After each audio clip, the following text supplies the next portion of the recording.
A knight in a suit of armor laid down to rest under a spreading tree, whose canopy is made not out of leaves, but of miniatures with portraits or inscriptions. This is how they used to symbolically depict the history of noble families and their connections with other eminent families. Every branch is a family. They grow upwards and outwards, intertwine and form new combinations. But the source that is nourishing the tree from its roots to its barely sprouting shoots is still the one who lies at its foot, the sleeping knight, the legendary ancient ancestor, and each of us has such an ancestor.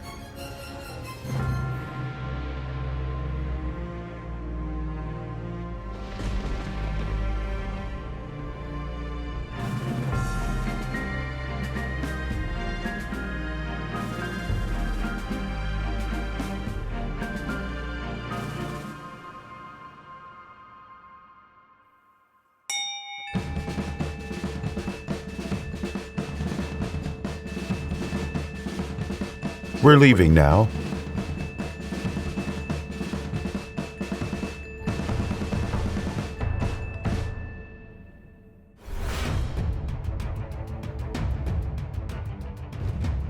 The protagonist of our film is what they call a self-made man. He even preferred a self-powered houseboat over a typical home. We're having a great trip today. Andrey Smelkov is a top manager with 20 years of management experience in mobile communications. He received economic education in Russia and Norway, worked difficult jobs in various international companies in several countries, and, as a result, has made a great corporate career. Nowadays, he is an independent figure in business, working on prospective projects. In terms of his personality, he is someone who is ahead of his time and is surely not one of those who value the past over the present.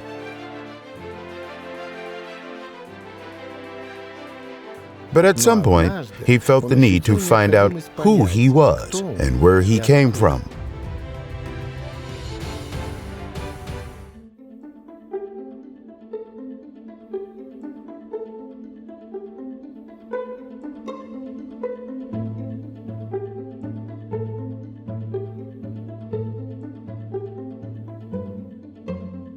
We will start our story in Velike Novgorod, the place of power and the small homeland of our protagonist, the place he still sometimes comes back to, even though he spends his life elsewhere.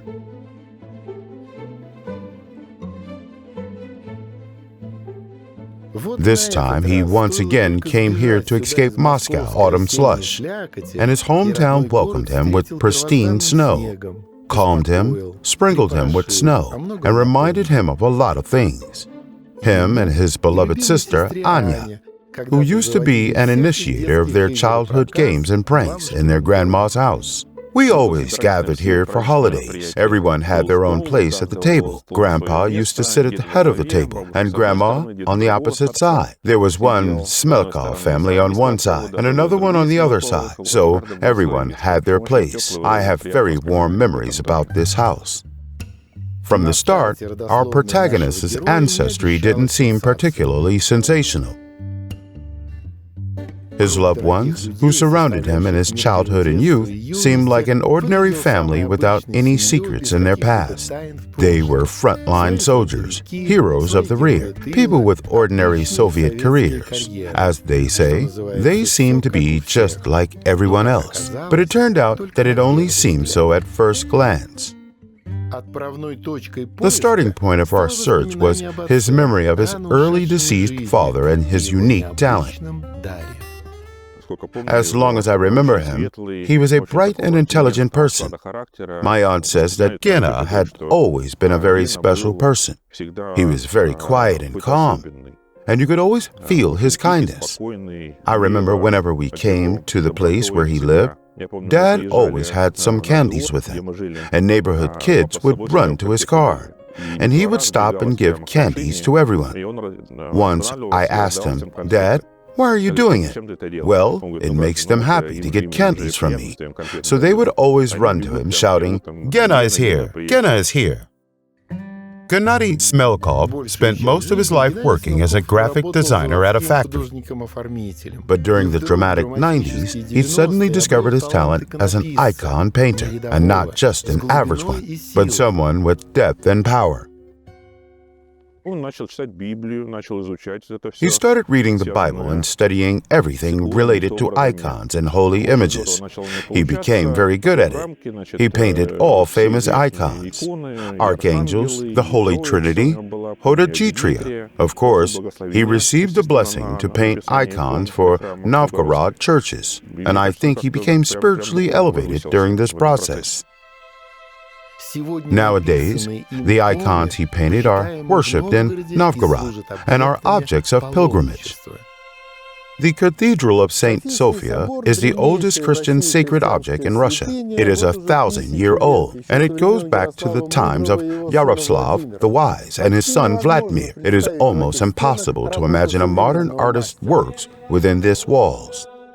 Andrey Smelkov's icons are a rare exception to that.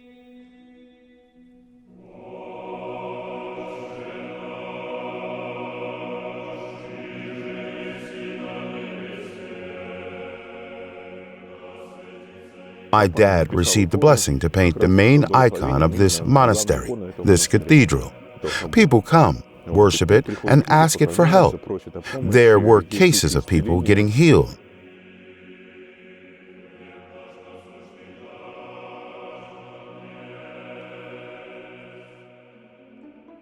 The very first attempt to find his father's roots led our protagonist to a discovery. The artist Andrey Smelkov turned out to be a hereditary nobleman by descent.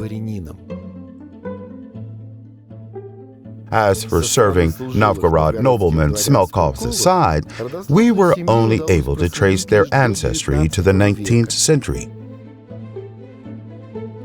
But what if we used the matrilineal approach and traced the female line?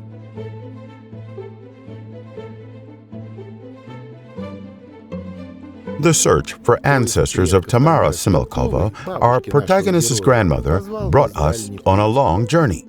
Her father, the staff captain of the Imperial Army, Alexei Veshnikov, the great-grandfather of Andrey Smelkov, was not a Novgorod native. He ended up there during his service. His regiment was stationed there, and he stayed there for good. It wasn't that long ago. He was my grandmother's father. He was born in Kazan. And this is where we're heading now, to look for the traces of our protagonist's ancestors. Maybe they remember his family better in Kazan.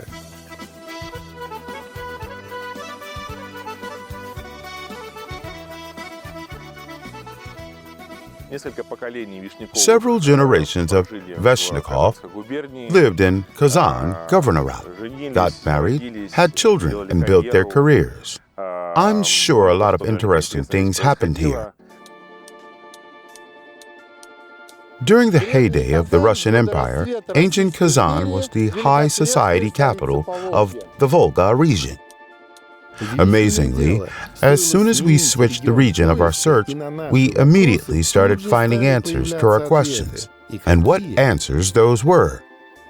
The Veshnikovs were a local family of noblemen of ancient standing. So, whenever there was a reason to bring up noblemen, they always brought up the Veshnikovs. For example, here, at the Kazan Town Hall, a former noble assembly house, one of the most splendid ones in the Russian province.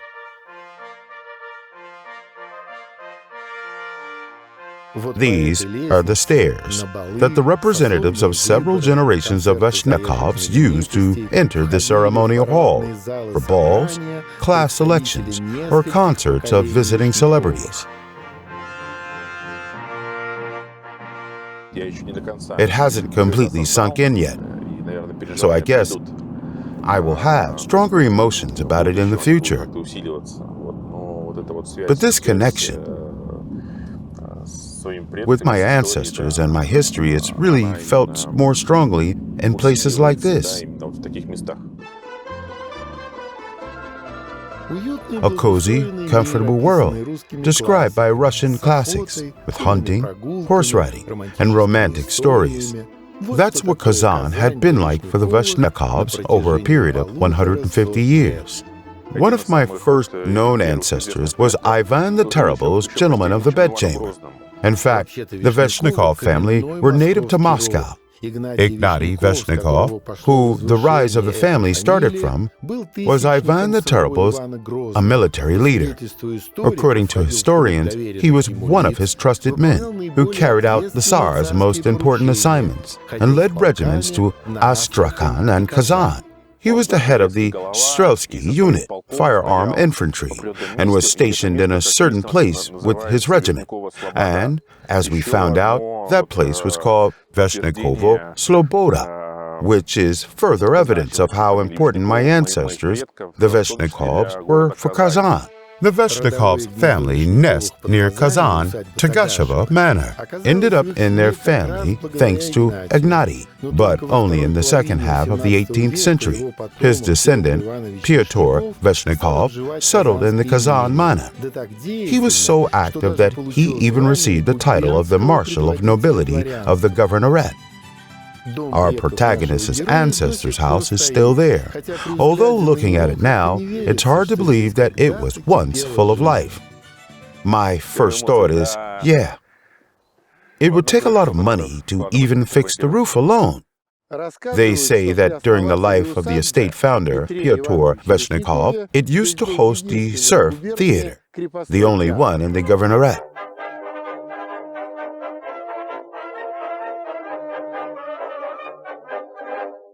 Pyotr Veshnikov left his estates in the Moscow Governorate to his children, married Anna Savolsky, and settled in the Kazan Governorate.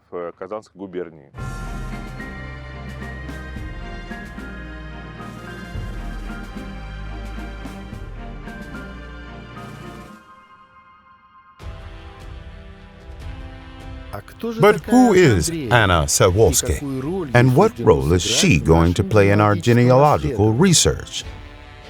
The thing is that it is exactly this branch of our protagonist's family tree that reveals a real revolution in this story. Anna Savolsky, Veshnikova by marriage, came from the family of Savolsky, the higher nobility, the old family, who had been close to the Tsar's throne for centuries. If a girl from such a family found her personal happiness so far from the capital, the circumstances of her marriage had to be completely extraordinary. The person who prompted the direction of our search was none other than Alexander Pushkin, with his history of Pugachev's rebellion, whose dramatic events took place in this area in 1774. It's hard to imagine, but this is where Pugachev's detachment stood. Everyone gathered at the Kremlin, and, of course, the noble assembly and its leader were at the head of the militia troops. Yeah, it's an incredible feeling, knowing that we might be standing right next to the spot where he was standing during that historical moment. After they failed to capture the Kazan Kremlin, the rebels headed to Penza, which at that time was a remote district of the Kazan Governorate.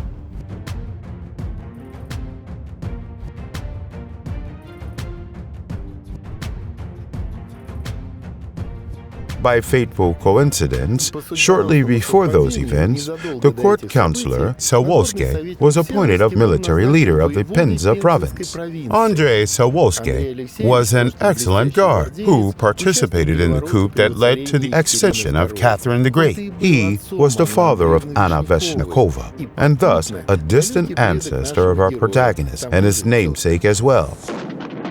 Pugachev approached Penza. Military leader Savolsky managed to keep the mob under control for some time, thus giving the nobleman the time to escape. Well, fellows, let's stand for our mother, the Empress, and show that we are brave men and true to our oaths. Pugachev appeared in front of the city. People came out to meet him with icons and bread and fell to their knees before him. That's what Pushkin wrote about Savolsky in the history of Pugachev's rebellion. It's hard to find many material reminders of those times in modern Penza. But by lucky coincidence, the house of Vovod Sawolsky survived. The appearance of Pugachev in this area caused an outbreak of anarchy that was particularly brutal. More than 1,000 noblemen were executed. Everyone in Penza swore allegiance to the impostor, even the head of the local garrison. Everyone but 12 noblemen, headed by the Vovod. Sawolsky had a chance to hold out. The help was coming from Kazan, but it arrived 2 days late. The Vovod was burnt alive by the rebels, and it was only by a miracle that his family was saved. The city of Penza used to end at this rampart, and behind it there was steppe. Somewhere far away, almost 400 versts away, there was Kazan, which at that time was the governorate of Penza. And this was where the Sawolsky family went to seek shelter. We know the finale of this dramatic story very well. The daughter of the deceased Penza Vovod stayed in Kazan for good and eventually married Pyotr Vishnikov. We can only guess the details of this romantic story, but the same Alexander Pushkin can also give us some clue about that. After all, there was a reason he came here to collect material for his book. Remember how in The Captain's Daughter, the commanding officer of Fort Belogorsky, who stayed true to his oath, was executed by Pugachev's people, and his daughter was captured by the rebels? She was then saved by Lieutenant Grinyov, who, by the way, was from the Kazan's governorate, just like our Vishnikov. Could it be that the story of our heroes in Penza was one of Pushkin's inspirations? And in fact, what compels us to look into the past? As our teacher used to say, when you find a character and start loving them, everything works out. You set yourself to work. This time, we came looking for answers in Vyacheslav Nazaruk's workshop. Besides producing historical paintings, this famous painter also illustrated fairy tales by Pushkin and Baz Hall.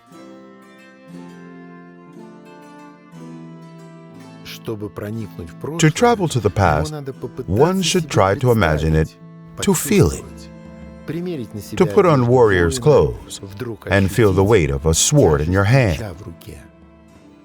It is very important. It's very important for their children and all relatives, as well as ourselves, because we should preserve the memory and honor of our ancestors. After receiving the Master's friendly blessing, we went to continue our search.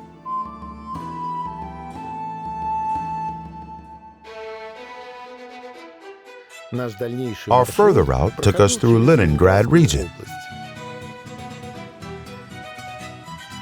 The fate of Anna's brother, Vsevolod, turned out to be very different. Even though he was born in Penza, he couldn't imagine his further life outside of St. Petersburg and its immediate surroundings.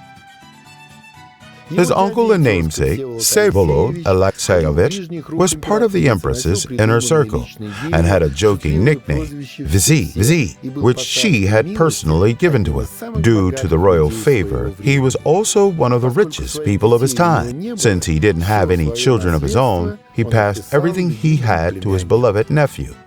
Over time, a whole town with the telling name Vsevolodsk grew around the estate he established near Petersburg. After multiplying his uncle's inheritance through an advantageous marriage, Vsevolod Jr. started living the high life in the vicinity of the capital. It seemed like all Petersburg aristocrats gathered at grand celebrations at Sawolsky's favorite estate, Misa Rabovo. The estate struck the imagination. 400 servants, its own theater, greenhouses with peaches, grapes, and pineapples all year round, over 100 thoroughbred horses in the stables, and hundreds of carriages for outings in the carriage house. On his birthday, several hundred guests would come to visit him, and there were rooms prepared for everyone. Moreover, it was made sure that each guest's habits would be accommodated. And that is why the most exact information was collected from the servants in advance about the habits of their masters and what each of them needed. And here's another one of Sawolsky's estates near Solzhnogorsk, Siritnikova. It was built at the end of the 18th century as a Moscow suburban residence, and now it is more famous for its connection to Mikhail Lermontov and the Stolypin family. Sawolsky's estates could be found all over Moscow. There's even an alley named after this family. The family palace in Preshestinka Street is the repurposed Boyar chambers that were linked with the history of this family for centuries. When Moscow was being rebuilt after the fire of 1818, one of the first buildings to be rebuilt was this elegant manor in Ostoshenka Street. It belonged to one of Vsevolod's sons, Alexander, the art lover and the friend of famous writers. It was within these walls that Alexander Griboyedov tried to fascinate the host, but not with a new book or play, but with the idea of a joint stock company for trade with Persia. This was not surprising, considering that in the business Russia of the late 18th, early 19th centuries, Sawolsky family were no smaller figures than the famous Stroganov and Demidovs. Vsevolod became the founder of the economic empire. He was so obsessed with entrepreneurship that he even became a merchant of the first guild, much to the surprise of Petersburg aristocrats. Almost the whole modern Perm region used to work for Sawolsky. He had mines, factories, goldfields, steamships of the Kama River, which were among the first in Russia, as well as fisheries in the Caspian Sea, a porcelain factory near Moscow, and almost 1 million desiatins of agricultural land. Sawolsky's business empire was so big that its giant turnover forced them to create a special internal system of payments. They used different names for those means of payment: labels, receipts, payslips, and in fact, they were something like private currency. Nowadays, they are highly sought after by collectors.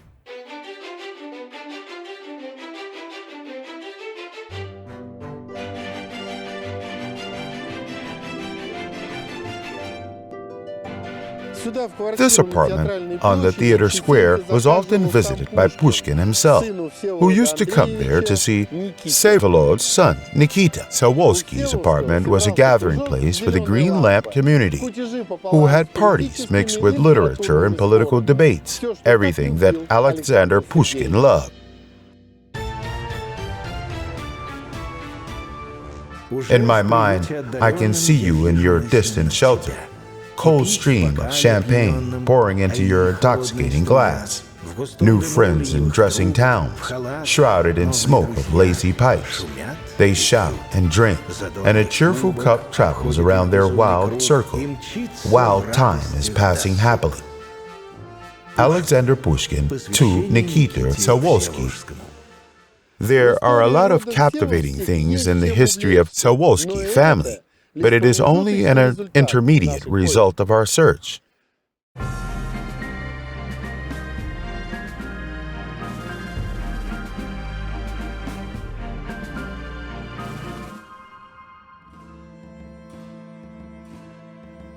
Our journey began as a research into the immediate past of an ordinary Soviet family. But every step of this journey gave us new discoveries and led us to ancestors for whom being close to the throne and knowing Alexander Pushkin personally were parts of everyday life. So it might seem, what else could there be? Nevertheless, we continued our search. Winter passed. At the end of spring, our protagonist decided to visit a preserved grave of one of his ancestors in the necropolis of the 18th century in Alexander Nevsky Lavra in St. Petersburg. Until the middle of April, the rare Carrara marble was carefully protected from the weather and snow with a wooden cover. Finding the monument of the grave of the hero of the 1812's war, Major General Ivan Vashnyakov, was easy. It was right next to Mikhail Lomonosov's tomb, surrounded by the graves of the people who were close to the throne and brought glory to Russia. In our search, we shouldn't forget what was well known to the people of that time, who used heraldic symbols. The Sawolsky family coat of arms is a stark reminder of their origins. The upper part has an angel with a sword, the coat of arms of Kiev, and the lower one, a cannon, a coat of arms of Smolensk. It is crowned with the princely crown. This code is simple. It means that the family descended from the princes who ruled Smolensk and Kiev.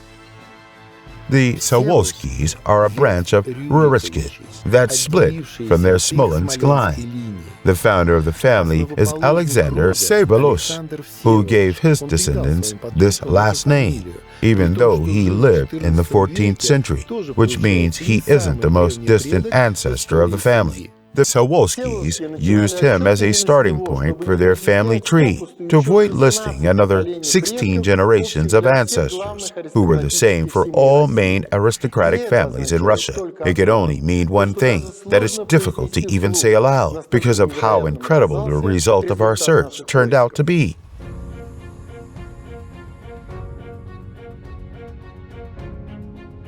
The circle closed, and we are back to Novgorod. The first known ancestor of our protagonist, Andrey Smelkov, was also from Novgorod and even got a monument in its hometown. He is known all over the country and far beyond its borders, the founder of the Russian statehood, legendary Rurik. I doubt anyone anticipated that, but it turns out that in the 20th century, the father of our protagonist, Andrey Smelkov, painted an icon for the cathedral that was built 1,000 years earlier by his distant ancestor, Prince Vladimir Yaroslavovich. The historical circle, the loop of time. How will he now see the places he knew since childhood? The person who took this journey to himself.